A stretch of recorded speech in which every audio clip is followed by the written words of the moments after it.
प्रिय सज्जनों, दान दान सतगुरु तेरा ही आसरा। आज हम आपको एक ऐसी कटु सत्य जो सच्चाई है उसे अवगत कराना चाहेंगे कि इंसान जब इस संसार में आता है वो एकदम निर्मल होता है और इस संसार को छोड़ के चला जाता है। तब निर्मल या साफ जो यहाँ के मकड़ जाल था उसे दूर हो जाता है। तो आज संसार में हर इंसान जिधर देखो एक दूसरे खून का प्यास है, लड़ाई लड़ता है, झगड़े करता है, कोई भी शांति से नहीं रहता है। सब एक दूसरे को मारने पीटने में निंदा चुगली कटुता घूमते हैं। हमें जब एक शमशान में जाते हैं और उस इंसान को हमारा हितैषी, हमारा यार, हमारा दोस्त, हमारा रिश्तेदार, उसको जब हम शमशान में अर्थी लेके जाते हैं और चिता पर लेटा के जलाते हैं, तब एक सोच हमारे अंदर आती, वो सच्ची सोच हुई है। वो चाहे थोड़ी देर के लिए आए, चाहे क्षण और मिनट सेकंडों के लिए आए, लेकिन हकीकत तो सच है, बाकी सब गड़बड़ घोटाला है। जन्म व मरण दोनों सच हैं। संसार में हर मनुष्य जन्म लेकर ही देह रूप में प्रकट होता है। हर इंसान, चाहे वह राजा, धनवान, शूरवीर, गरीब, गोरा, काला, किसी देश देशांतर में रहता हो, अनपढ़, विद्वान, हिंदू, सिख, ईसाई, मुसलमान, बौद्ध, जैन, पारसी आदि आदि जो भी है, वह गर्भ में अपनी मां के पेट में जब होता है तथा गर्भ से बाहर आते समय एक ही तरह विकसित होकर 9 महीने के बाद इस धरती पर आता है। उस समय तक वह बिना किसी भेदभाव के केवल और केवल एक इंसान होता है। उसमें किसी तरह की कोई भ्रांतियां नहीं होती। ऐसे ही जब इंसान अपनी जीवन यात्रा पूर्ण करके 60 वर्ष, 70 वर्ष, 80 वर्ष, 90 वर्ष या 100 वर्ष के बाद अपनी देह त्याग देता है, यानी मृत्यु को प्राप्त हो जाता है। मृत्यु के समय वह बिना किसी सांसारिक भेदभाव व भ्रांतियों के, जैसा जन्म के समय निर्मल था, वैसा ही ना वह राजा, ना वह प्रजा, ना वह गरीब, ना वह अमीर, ना कोई उसकी जाति, ना उसका कोई धर्म, ना उसकी कोई भाषा, ना उसका कोई देश, ना वो छोटा है ना वो बड़ा है। ऐसी सहज अवस्था में आ जाता है। कबीर साहब ने भी कहा है कि आए हैं सो जाएंगे, राजा रंग फकीर, एक सिंहासन चढ़ी चले, एक मुंदे जात जंजी।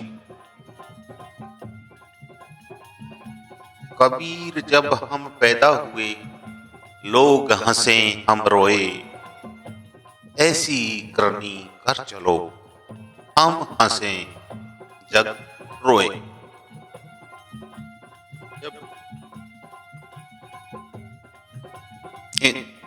जन्म व मृत्यु सत्य भी है तथा जन्म व मृत्यु के समय जब मनुष्य में कोई भेदभाव या आपस में अंतर नहीं है, तब जन्म और मृत्यु के बीच के जीवन में कोई हिंदू मुसलमान बना दिया, कोई जाति पांति बना दी, कोई राजा बन गया, कोई गरीब बन गया, कोई ऊंची जात, कोई नीची जात, देश देशांतर, कोई भाषा, कोई गोरा, कोई काला, आदि आदि में उलझ कर एक दूसरे के खून के प्यासे दुश्मन बने हैं।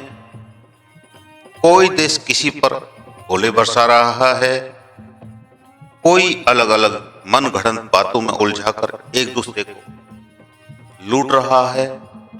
यानी कि सब झूठे व कूड़े काम करता रहता है। इसलिए इस संसार को कूड़ संसार कहा जाता है। सबको पता है कि यहाँ संसार में आया है जो जाएगा, यानी कि संसार नश्वर है। जब जन्मते समय व मरते समय कोई भेदभाव नहीं, तो फिर बीच जीवन में यह नफरत व घृणा भरा भेदभाव क्यों? क्योंकि जन्म व मृत्यु के बीच के जीवन में जो कुछ खेल बनाया गया है वह मनुष्य ने अपने स्वार्थवश बनाया गया है। परमात्मा ने तो सबको समान से भेदभाव रहित बनाया है। हमने हमारे लिए यह मकड़जाल बनाया है, खुद ही उसमें उलझकर दुख व कष्ट भोग रहे हैं। जब इंसान की मृत्यु होती है और उसकी अंतिम यात्रा व अंतिम संस्कार करने जब शमशान जाते हैं, तब हर मनुष्य सच्चाई को सोचने पर मजबूर हो जाता है कि देखो, जीवन भर इसने खूब धन कमाया, लूट खसोट की, ठगी बेईमानी की, मोह माया, पद रूप, जाति, धर्म, भाषा, देश पर अहंकार किया, परंतु आज वह रुतबा, वह शोहरत इसके कोई काम नहीं आई। सब किया कराया यहीं रह गया।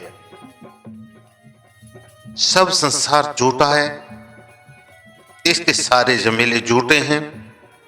सबको बिना भेदभाव, नफरत, घृणा व प्यार से रहना चाहिए। यही जीवन का सार है।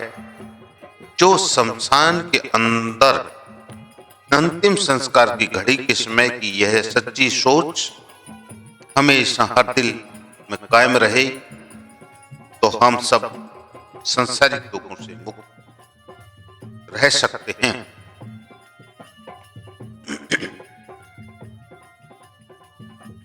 या दुनिया में आयकर छोड़ दई तू एंट, लेना होशो ले लिए, उठी जात है पेंट। चलती चक्की देख के दिया कबीरा रोए, दो बटन के बीच में छापू बचा कोई। कहना था सो कह चले, अब कुछ कहा न जाए, एक रहा दूजा गया, दरिया लहर समाए।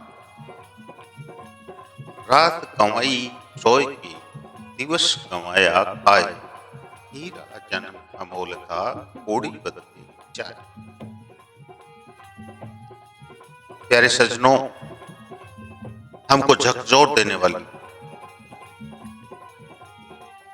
ये बात शमशान के समय, अर्थी के समय, शमशान के अंतिम संस्कार के समय, जब अपना प्यारा जाता है और हम उसमें शामिल होते हैं, तो ये रोंगटे खड़े करने वाली अच्छी चीज हमारे अंदर पैदा होती है।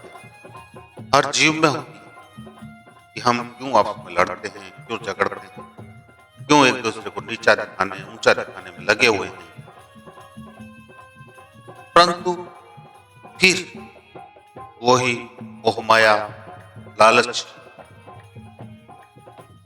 में आकर के हम अपना वो सारा खेल जो अंतिम संस्कार के समय हमारे को असली चीज, असली विचार, असली सोच जो आती है उसको भूल जाते हैं और फिर वही उसी मकड़ जाल में वापिस फंस के वैसे ही जीवन चालू कर देते। तो आप हम सब को विचार करना चाहिए कि सच्चाई यही है कि कोई ऊंचा नहीं है, कोई नीचा नहीं है। उस मालिक ने तो सबको एक बनाया है, लेकिन हमने ये पैदा किया है, प्रकट किया है कि ये ऊंचा है, ये नीची जात है, ये ऊंचा धर्म है, ये छोटा धर्म है, ये बड़ा धर्म है, मैं पैसे वाला हूँ, वो राजा है, ये गरीब है, ये अमीर है, मैं अफसर हूँ, ये नौकर है, ये दास है, जो भी है। तो संतों ने कहा भी है, एक नूर से सब जग उपजा, कौन भला कौन मंदा, दान धान चातुर तेरा ही आश्रित।